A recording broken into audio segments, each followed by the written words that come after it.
ملک شام کا بندہ آ گیا حضرت عمر کو ملنے، اس نے آتے ہی پوچھا تمہارے بادشاہ کا محل کہاں؟ انہوں نے کہا جی ہمارے بادشاہ کا محل نہیں ہوتا، ہمارے ہاں لوگوں نے سمجھ لیا نا کہ روب شاید کپڑوں کا ہوتا ہے، روب شاید گاڑیوں کا ہوتا ہے، بنگلوں کا ہوتا ہے، بہت بڑی کوٹھی کا روب ہوتا ہے، اور نہیں بھائی، روب تو بندے کے کردار کا ہوتا ہے۔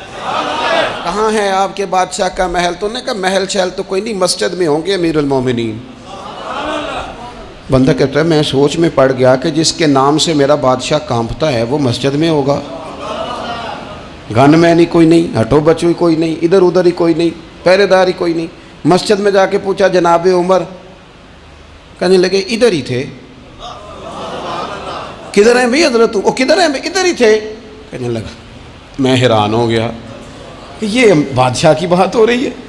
ایک صاحب کہنے لگے وہ کھجوروں کے باغ کی طرف جا رہے تھے، کہتے میں کھجوروں کے باغ میں گیا تو ایک بندے سے پوچھا امیر المومنین، کہنے لگا وہ سامنے کی طرف جا رہے تھے، ادھر گیا۔ ایک بندے سے پوچھا کہاں ہے وہ شخص اس کی 24 لاکھ مربع میل پہ حکومت ہے؟ کہاں ہے وہ شخص جو مدینے میں بیٹھ کے نعرہ لگاتا ہے تو کیسر و کسرا کانپ جاتے ہیں؟ وہ بندہ کدھر ہے کہ جس کی بات جگہ جگہ ہوتی ہے، جس کا تذکرہ سنا ہے کہ اسے دیکھ کے شیطان بھی رستے بدل جاتا ہے؟ انہوں نے کہا وہ دیکھ رہے ہو کھجور کے درخت کے نیچے کنویں کے ساتھ مٹی کا ڈھیلا تکیے کی جگہ رکھ کے وہ جو تامت باندھے کرتا پہنے سویا ہے وہی تو فاروق اعظم ہے۔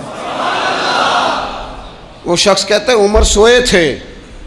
شیر سویا بھی ہو تو اس کا روب ہوتا ہے، شیر جو ہوتا ہے، شیر کبھی سو بھی جائے نا تو لوگ پھر بھی خوف کھاتے ہیں، اور اس کے جاگنے کا خوف کھاتے ہیں کہ یہ کہیں جاگ نہ جائے۔ شیر جو ہوا، کہتے ہیں حضرت عمر سوئے تھے پر میں قریب گیا تو میرے وجود پہ روب طاری ہو گیا، روب، اور میری زبان سے بے ساختہ یہ جملے نکلے کہ عمر تو انصاف کر کے سویا ہے نا، تو مٹی کے ڈھیلے پہ بھی تجھے سکون کی نیند ہے۔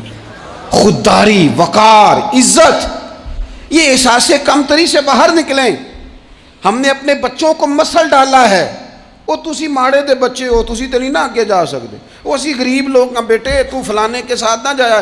ہم نے اپنے بچوں کی خواہشات تباہ کر دی، کمزور کر کے رکھ دیا، انہیں بار بار سکھایا ہم نے۔ خوددار تھا وہ باپ جس کی تھوڑی سی آمدن تھی پر وہ گرمیوں میں اپنے پتر سے کہتا تھا پتر بڑھولے میں دانے ڈال دیے ہیں، تمہاری ماں نے مرتبان میں اچار ڈال دیا ہے، لو اب ساری گرمیاں پرواہ کوئی نہیں۔